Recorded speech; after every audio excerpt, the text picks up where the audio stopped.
13 বছর বয়সে যে ভয়ঙ্কর পরিণতি হয়েছে স্কুল পড়ুয়া একজন মেয়ের, আমরা সোশ্যাল মিডিয়াতে এই ভিডিওটা দেখি নাই এমন লোক খুব কম পাওয়া যাবে। মাত্র 13 বছর বয়স, অধুরি নাম, মাত্র 13 বছরের অধুরি। চিন্তা করেন, আমি মায়ের সাক্ষাৎকার দেখেছি।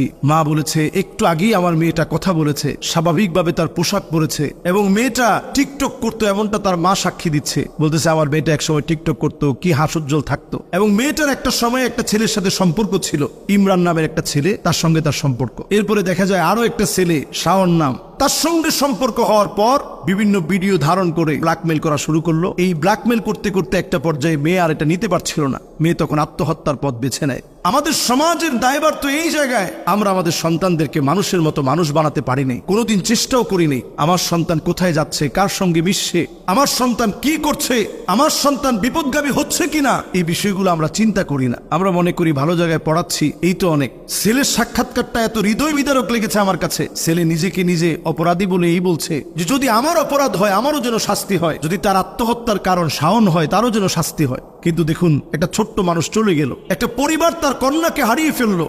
আত্মহত্যা কখনো সমাধান হতে পারে না। আত্মহত্যার আগেই আপনার মেয়ে মোবাইলে কি করছে, আমরা সন্তানদেরকে অনেক বেশি প্রাইভেসি লাগবে বলে আমরা অনেক বেশি স্বাধীনতা দিয়ে ফেলি। এখনো সন্তানের বিয়ে শাদী হয়নি, দরজা লক করে সারাদিন সে মোবাইল চালাচ্ছে, শয়তানের ওয়াসওয়াসায় সে কোথায় হারিয়ে যাচ্ছে আমরা নিজেরা জানি না, সন্তানদেরকে এতটুকুন বোঝাতেও পারি না। দেখুন, প্রত্যেক পিতামাতা ইমানের কারণে যেদিন জান্নাতের সামনে দাঁড়িয়ে যাবে, বাপ হয়তো আমলি মানুষ, দিনদার মানুষ, মা আমলি মানুষ, দিনদার মানুষ, জান্নাতের সামনে দাঁড়িয়ে যাবে। দাঁড়িয়ে সেদিন আল্লাহর কাছে কাঁদবে আর বলবে والذين آمنوا واتبعتهم ذريتهم بإيمان ألحقنا بهم ذريتهم وما ألتناهم من عملهم من شيء।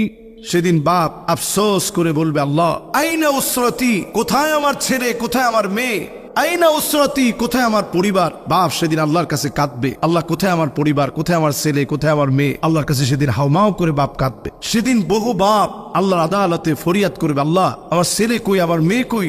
আল্লাহ বলবে আলহাকনা বিহিম যুররিয়াতাহুম, তার ছেলেটাকে নিয়ে আসো, মেয়েটাকে নিয়ে আসো।